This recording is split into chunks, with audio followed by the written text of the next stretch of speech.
everyone. I'm Father Casey, the pastor of the Epiphany of our Lord Church, and I welcome you once again to our YouTube channel, The Fourth Magi. Sorry I was on vacation last week and we didn't do a video, but I'm back. And this week in the Gospel, Jesus is questioned once again by the Pharisees and their disciples and the scribes, and this time a scholar of the law. A lawyer is going to test Jesus. And he poses this question to Jesus: which of the law, of the commandments, is the greatest? Now, there are lots and lots of laws. There's hundreds of laws. Big ones, small ones, important ones, ridiculous ones. So this is a real trick question, because for Jesus to pick one means that he would have to subjugate all the other ones, making that one more important than another one. For instance, if he was to say that keeping holy the Sabbath is more important than making sure that the dishes and your hands are clean, well then people might have a problem with that. And that was the whole point. How can we get Jesus to isolate his followers, upset them, get them to stop following him and drop off, and maybe even turn on him if they could? So this is a real trick question. And Jesus does something very clever.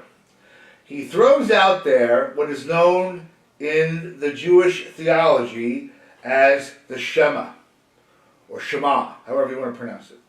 And it goes like this: Hear, O Israel, the Lord your God is Lord alone. And you shall love the Lord your God with all your heart, with all your mind, with all your strength.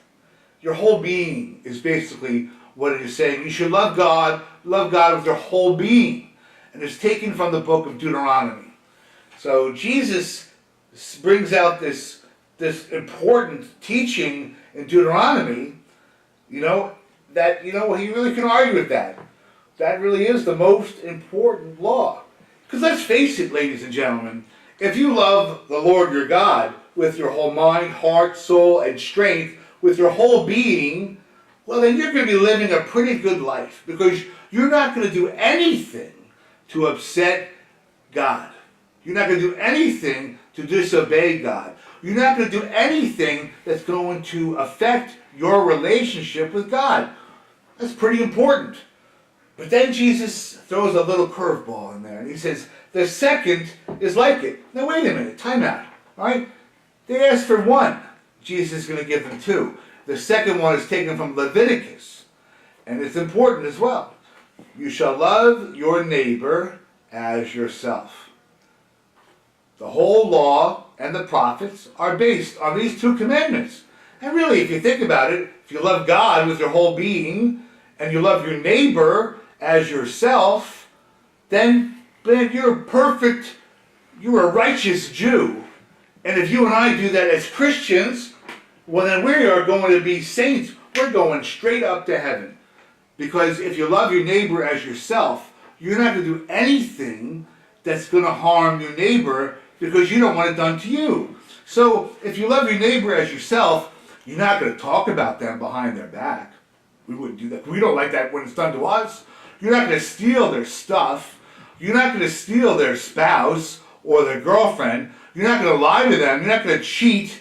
You're not going to harm them physically, emotionally, or mentally, because you wouldn't want any of those things done to you.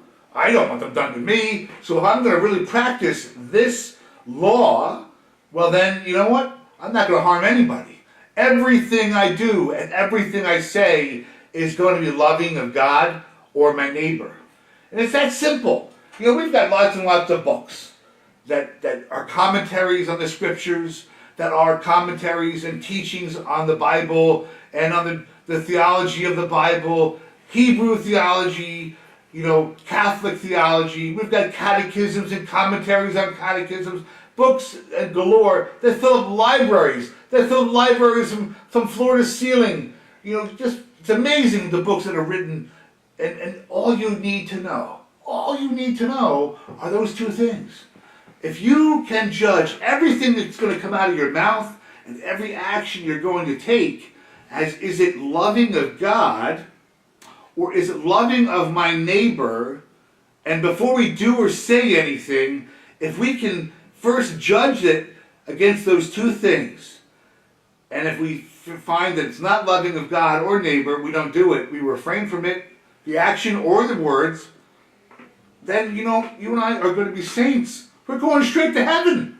It's that simple. We don't need to know any other, we don't need to be the super literate, intelligent person with a doctorate, a PhD in theology. All we need to do is practice loving God with our whole heart, mind, soul, and strength, our entire being, and loving our neighbor as ourselves. Never doing to another person that which we would not want done to us. Well, then we are going to be holy people. It's that simple, but it's not easy.